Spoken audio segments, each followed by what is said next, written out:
I love these characters probably more than any other characters that I've ever worked with because they feel like friends and they feel like family. And it was sad when the first movie was finished. I actually felt depressed that I wouldn't be working with these characters again because a lot of my career was working on shows like The Simpsons where you had a chance to kind of build those relationships through episodes about the family. So it was that I was really craving to have that kind of experience with these characters again, where we got to know more about them. Vanellope has been complaining that her game is rote. She knows all the tracks by heart, and so Ralph goes in there, creates a new track, which Vanellope takes, and while she takes that new track, in the real world, a kid is playing the game and thinks she's unlocked a new level, but then Vanellope is steering from within. This kid is trying to control the wheel from without, and she snaps the wheel off of the game, breaking Sugar Rush.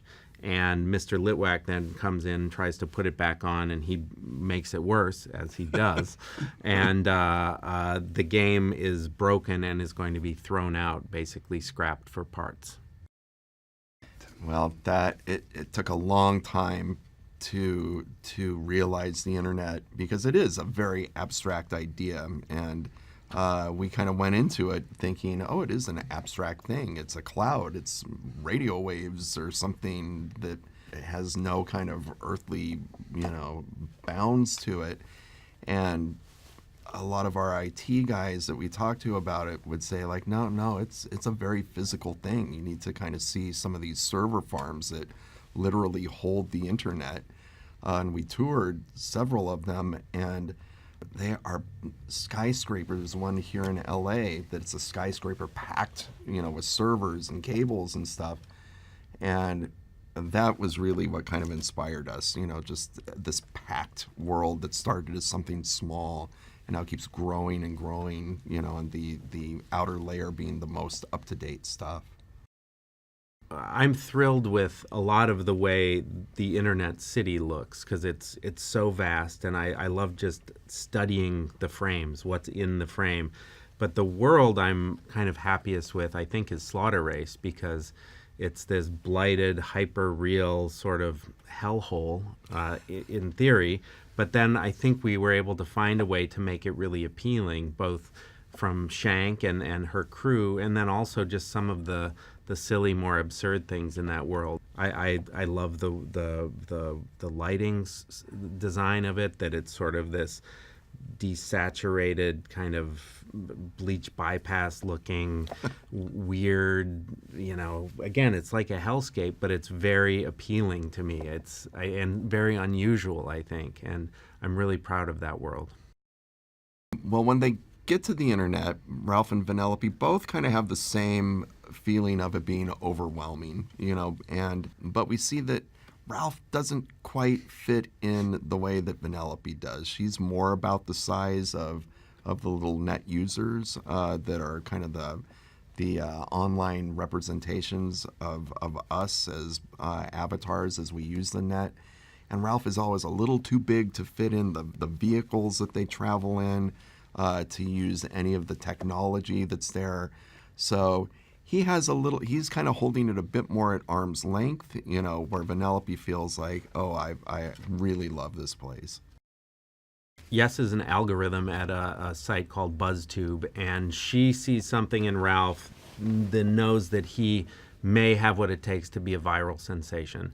And she is all about change. She's constantly, like the internet, changing. Her costume changes, her hair changes, and she becomes kind of a guide to the internet for Ralph, both the good things about it and the bad things.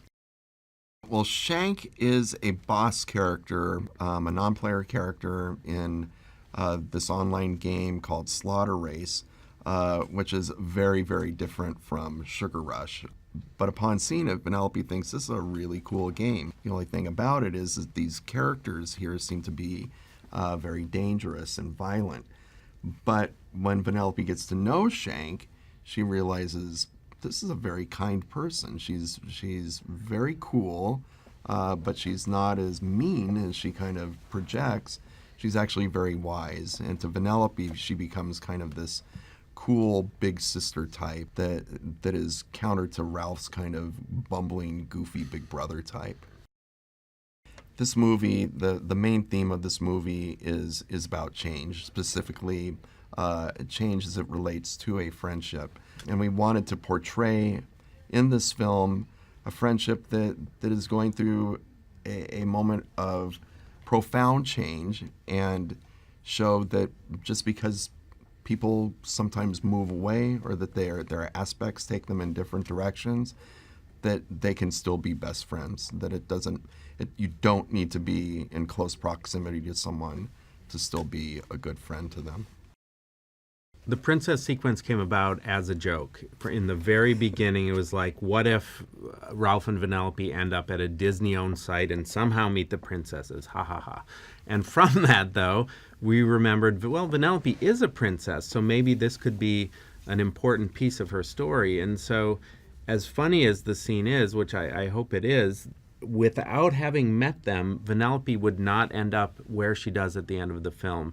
The princesses help her really follow her dreams and listen to what her heart is telling her, which, again, in a coming-of-age story, you need, which for Vanellope, that's what this is, you need those voices, encouraging you, helping you find your way. Amazing to work with them, and very emotional, to be the filmmaker that was inviting them back to the studio, getting them behind the mic again to play those iconic characters that some have not played for many, many years now, and very, very satisfying to introduce a lot of these actresses to our new generation of animators at the studio, who were inspired to become animators due to seeing movies like Little Mermaid and Aladdin, in the second golden age in the 90s. So it felt really satisfying to facilitate that.